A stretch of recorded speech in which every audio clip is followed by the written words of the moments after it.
पालघर जिल्ह्यातील डहाणू येथे राजकीय वर्तुळातून एक धक्कादायक घटना समोर आली। शिवसेना शिंदे गटाचे पदाधिकारी अशोक धोडी हे मागील 8 दिवसांपासून बेपत्ता आहेत। पोलिसांनी धोडी यांचा सर्वत्र शोध घेण्याचा प्रयत्न केला, मात्र त्यांचा कुठेच थांगपत्ता लागत नाहीये। अशोक धोडी अचानक गायब झाल्याने स्थानिकांकडून याचे वेगवेगळे अर्थ काढले जात आहेत। त्यांचा शोध पोलिसांकडून घेतला जातोय। अशोक धोडी हे शिवसेना शिंदे गटाचे पदाधिकारी आहेत। विधानसभा निवडणुकीत त्यांनी डहाणू विधानसभा मतदारसंघाचे समन्वयक म्हणून काम पाहिलं होतं। ते मागील 8 दिवसापासून बेपत्ता आहेत।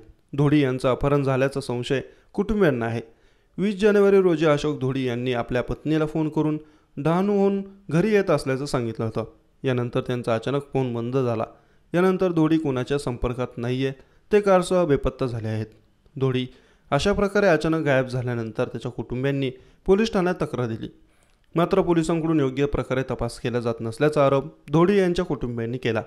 8 दिवसापासून पोलीस ठाण्यात चक्रा मारल्या, पण पोलिसांनी अद्याप काहीच कारवाई केली नाही, असा आरोप कुटुंबियांनी केला आहे।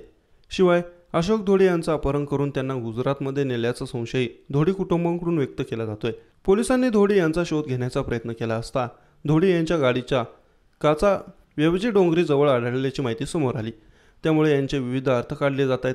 या घटनेबाबत अशोक धोडी यांच्या पत्नीनेही प्रतिक्रिया दिली आहे। घटनेच्या दिवशी 20 तारखेला अशोक धोडी यांनी फोन केला होता।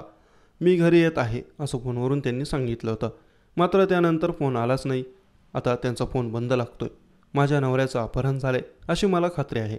पोलिसांनी आरोपींवर तातडीने कठोर कारवाई करावी अशी माझी नम्र विनंती, असं धोडी यांच्या पत्नीने म्हटलं। अशोक धोडी हे महाराष्ट्र गुजरात सीमावादाचा सातत्याने पाठपुरावा करायचे। त्यांच्या अपहरणामागे हे राजकीय कारण तर नाही ना, याचा तपास पोलिसांकडून केला जातोय।